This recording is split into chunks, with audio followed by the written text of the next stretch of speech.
আসসালামু আলাইকুম। আন্তর্জাতিক টিভি নিউজে আপনাকে স্বাগত।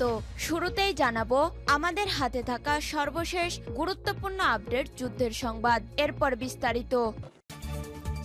বাংলাদেশের সর্বশেষ গুরুত্বপূর্ণ আপডেট সংবাদে আপনাকে স্বাগত। শুরুতেই সংবাদ শিরোনাম, পরে বিস্তারিত। প্রথমেই জানাবো আমাদের হাতে থাকা সর্বশেষ গুরুত্বপূর্ণ সবথেকে তাজা আপডেট সংবাদ। গুম খুনে অভিযুক্ত সেনা কর্মকর্তাদের বিচারে সেনাবাহিনীর হস্তক্ষেপকে স্বাগত জানালেন জামাতের আমির। গুম ও খুনের সঙ্গে জড়িত বাংলাদেশ সেনাবাহিনীর কিছু কর্মকর্তাকে বিচারের আওতায় আনার প্রক্রিয়াকে স্বাগত জানিয়েছে বাংলাদেশ জামাত ইসলামের আমির ডাক্তার শফিকুর রহমান। তিনি বলেছেন যে সব কর্মকর্তারা গুম খুনে জড়িত তাদেরকে সেনাবাহিনী গ্রেপ্তার করেছে, বিষয়টি খুবই ভালো হয়েছে। এরপর জানাবো সশস্ত্র বাহিনীর আর কোনো কর্মকর্তার বিরুদ্ধে গ্রেপ্তারি পরোয়ানা জারির কোনো পরিকল্পনা নেই। আন্তর্জাতিক অপরাধ ট্রাইব্যুনাল আইসিটিতে প্রধান প্রসিকিউটরের তথ্য উদ্ধৃত করে প্রধান উপদেষ্টার প্রেস সচিব শফিকুল আলম জানিয়েছেন, বর্তমানে সশস্ত্র বাহিনীর আর কোনো কর্মকর্তার বিরুদ্ধে গ্রেপ্তারি পরোয়ানা জারির কোনো পরিকল্পনা নেই। আজ বাসসকে প্রেস সচিব বলেন, আমরা আইসিটির প্রধান প্রসিকিউটরের দপ্তর থেকে জানতে পেরেছি যে এই মুহূর্তে সশস্ত্র বাহিনী আর কোনো কর্মকর্তার বিরুদ্ধে গ্রেপ্তারি পরোয়ানা জারির কোনো পরিকল্পনা নেই। এদিকে গাইবান্ধায় জাতীয় পতাকার পরিবর্তে জুতা উত্তোলনের ঘটনায় যুবক গ্রেপ্তার। গাইবান্ধার সুন্দরগঞ্জের উপজেলার সর্বনন্দ ইউনিয়ন পরিষদের ফ্ল্যাগ স্ট্যান্ডে জাতীয় পতাকার পরিবর্তে জুতা উত্তোলনের ঘটনার ভিডিও সামাজিক যোগাযোগ মাধ্যমে ভাইরাল হওয়ার পর অভিযুক্ত এক যুবককে আটক করা হয়েছে।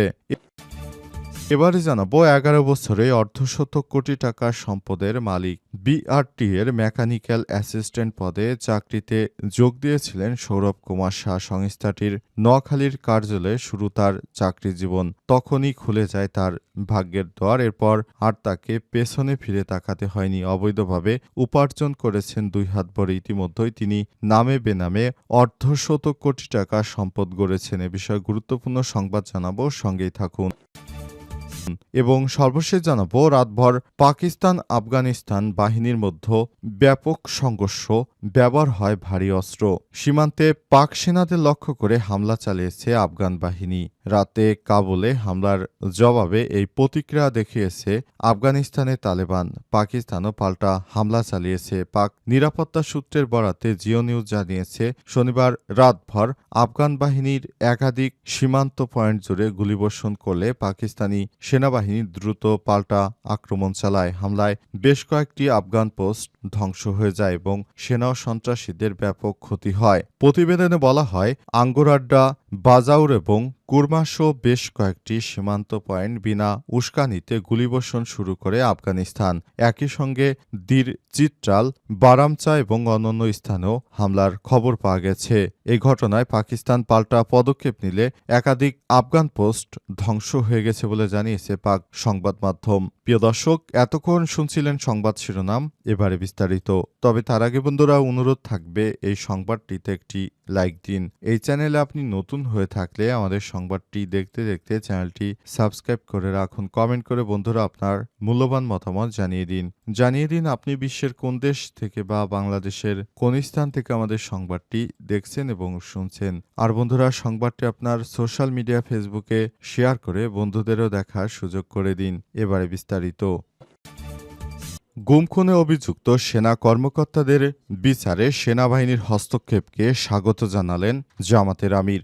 গুম ও খুনের সঙ্গে জড়িত বাংলাদেশ সেনাবাহিনীর কিছু কর্মকর্তাকে বিচারের আওতায় আনার প্রক্রিয়া শুরু হওয়াকে স্বাগত জানিয়েছে বাংলাদেশ জামাত ইসলামের আমির ডাক্তার শফিকুর রহমান। আজ ফেসবুকে দেয়া এক স্ট্যাটাসে তিনি বলেন, গুম খুনের সঙ্গে জড়িত বাংলাদেশ সেনাবাহিনীর কিছু অসাধু কর্মকর্তা যারা শেখ হাসিনার সঙ্গে আঁতাত করে তারপর দেশের মানুষের বিরুদ্ধে কাজ করেছিল, এদেরকে সেনাবাহিনীর সদস্যরা বিচারের আওতায় আনার জন্য তাদেরকে আটক করেছে। বিষয়টি খুবই ভালো হয়েছে, কারণ তারা যেভাবে শেখ হাসিনার হয়ে পক্ষপাতমূলক আচরণ করেছিল এবং দেশটাকে ধ্বংসের পায়তারা করছিল, এদের এই ধরনের পরিস্থিতির সম্মুখীন হতে হবে এটা অনেকেরই জানা। তারপরও তারা শুধুমাত্র একটা পদের লোভে এবং দলীয় প্রভাব প্রতিপত্তি ছড়ানোর কারণে তারা এই ধরনের কর্মকাণ্ডে লিপ্ত হয়েছে। সেই বিষয়টি সামনে আসার পর আমরা দেখতে পেয়েছি।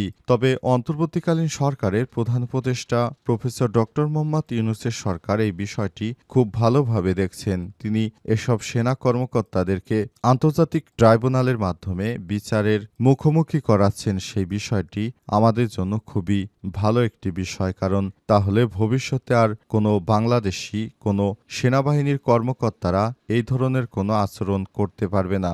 যারাই এই ধরনের অপরাধে সংগঠিত হয়েছে তাদেরকে অবশ্যই দ্রুত সময়ের মধ্যে বিচারের আওতায় আনার জন্য আমরা সেনাবাহিনীকে ধন্যবাদ জানাই।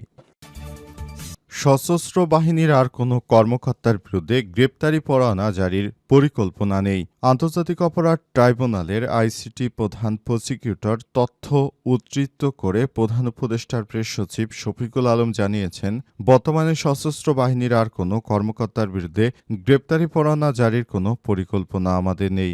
বাসসকে প্রেস সচিব বলেন, আমরা আইসিটির প্রধান প্রসিকিউটর দপ্তর থেকে জানতে পেরেছি এই মুহূর্তে সশস্ত্র বাহিনীর আর কোনো কর্মকর্তার বিরুদ্ধে গ্রেপ্তারি পরোয়ানার কোনো পরিকল্পনা নেই। শতাধিক সেনা কর্মকর্তার বিরুদ্ধে গ্রেপ্তারি পরোয়ানা জারি হতে যাচ্ছে সামাজিক যোগাযোগ মাধ্যমে ছড়িয়েছে এমন দাবি প্রত্যাখ্যান করে শফিকুল আলম বলেছেন, এই মুহূর্তে এই দাবি সম্পূর্ণ ভিত্তিহীন মনগড়া গুজব। তিনি জনগণকে সব বিভ্রান্তিকর তথ্য বিশ্বাস না করার আহ্বান জানিয়ে বলেন, এই ধরনের অপপ্রচার সাধারণ মানুষের মধ্যে বিশেষ করে সশস্ত্র বাহিনীর মধ্যে বিভেদ সৃষ্টির উদ্দেশ্যে চালানো হচ্ছে। শফিকুল আলম আরও বলেছেন, আগামী বছর ফেব্রুয়ারির প্রথমার্ধে অনুষ্ঠিত জাতীয় নির্বাচনের আগে দেশকে অস্থিতিশীল করার লক্ষ্যে এসব অসৎ গুজব ছড়ানো হচ্ছে। প্রেস সচিব আরও জানান, সেনা গোয়েন্দা সংস্থার directorate general of forces intelligence DGFI বিলুপ্ত করার কোনো পরিকল্পনা সরকারের নেই। সংস্থাটির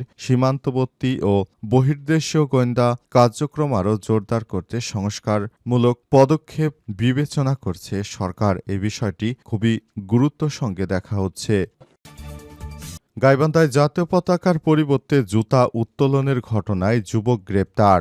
গাইবান্ধার সুনামগঞ্জে উপজেলার সর্বনন্দ ইউনিয়ন পরিষদের ফ্ল্যাগ স্ট্যান্ডে একটি জাতীয় পতাকার পরিবর্তে জুতা উত্তোলনের ঘটনার ভিডিও সামাজিক যোগাযোগ মাধ্যমে ভাইরাল হওয়ার পর অভিযুক্ত এক যুবককে আটক করেছে পুলিশ। আজ ভিডিও বিশ্লেষণ করে সুন্দরগঞ্জ থানা পুলিশ ওই যুবককে শনাক্ত করে আটক করেন। আটক যুবকের নাম মারুফ হাসান মিরাজ, বয়স 18। তিনি উপজেলার রামভদ্রপুর গ্রামের ফুলমিয়ার ছেলে এবং স্থানীয় বামনডাঙ্গা আব্দুল হক কলেজের একাদশ শ্রেণীর ছাত্র। ভিডিওতে দেখা গেছে এক যুবক জাতীয় পতাকা স্থাপনের ফ্ল্যাগ স্ট্যান্ডে সুতা বেঁধে জুতা উপরে তুলছেন। পাশের আরও একজন দাঁড়িয়ে বিষয়টি উপভোগ করছেন এবং পেছনে জাতীয় সঙ্গীত বাজানো হচ্ছে। ভিডিওটি ছড়িয়ে পড়ার পর এলাকায় তীব্র প্রতিক্রিয়া সৃষ্টি হয়। যুবককে আটকের বিষয়টি নিশ্চিত করে সুন্দরগঞ্জ থানার ভারপ্রাপ্ত কর্মকর্তা ওসি আব্দুল হাকিম আজাদ বলেন, ভিডিও দেখে আমরা অভিযুক্তকে শনাক্ত করে আটক করেছি। কেন এবং কি উদ্দেশ্যে তিনি এমন কাজ করেছেন তা খতিয়ে দেখা হচ্ছে। এই ঘটনায় মামলার প্রস্তুতি চলছে। ঘটনাটি নিয়ে সর্বনন্দ ইউনিয়ন পরিষদের চেয়ারম্যান জহুরুল ইসলামের সঙ্গে একাধিকবার যোগাযোগের চেষ্টা করা হলে তার বক্তব্য পাওয়া যায়নি। তবে তিনি নিজের ফেসবুক পেজে লিখেছেন, কেউকে ছাড় দেওয়া হবে না, দুষ্কৃতকারীদের আইনের আওতায় আনা হচ্ছে। ভিডিওটি ফেসবুকে পোস্ট করা থেকে সবাই বিরত থাকুন। স্থানীয় সচেতন মহল মনে করছে, জাতীয় পতাকার প্রতি এমন আচরণ দেশের মর্যাদার প্রতি অবমাননা।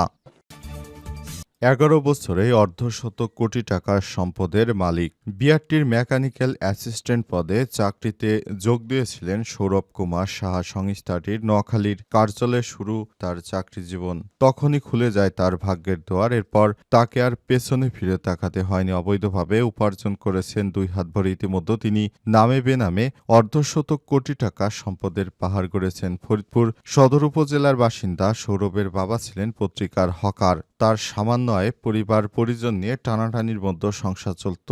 আওয়ামী পরিবারের সদস্য হয় ক্ষমতাচ্যুত প্রধানমন্ত্রী শেখ হাসিনার বেয়াই সাবেক মন্ত্রী ইঞ্জিনিয়ার খন্দকার মোশারেফ হোসেনের সুপারিশে 2014 সালে বিআরটি এর অফিসে চাকরি পান সৌরভ। গত 11 বছরে তিনি বাবা, শ্বশুর, শ্যালক সহ বিভিন্ন জনের নামে বেনামে অর্ধশত কোটি কোটি টাকার সম্পদ গড়েছেন। কিনেছেন 10টি বা 4টি প্রাইভেট কার, আছে বেশ কয়েকটি সিএনজি চালিত অটোরিকশাও। ফরিদপুরে সৌরভের ভগ্নিপতি এসব অটোরিকশা দেখাশোনা করেন। এছাড়াও নিজের চলাচলের জন্য কিনেছেন অর্ধ কোটি টাকা মূল্যের বিলাসবহুল পাজেরো গাড়ি। সূত্র থেকে জানা গেছে, আওয়ামী পরিবারের সন্তান ও ফরিদপুরে বাসিন্দা হয় অল্পদিনেই পদোন্নতি পান সৌরভ। মেকানিক্যাল অ্যাসিস্ট্যান্ট থেকে বিআরটিএর পরিদর্শক হয়ে ঢাকার উত্তরা, গোপালগঞ্জ, চাঁদপুর, মাদারীপুর সহ বিভিন্ন জেলায় চাকরি করেছেন।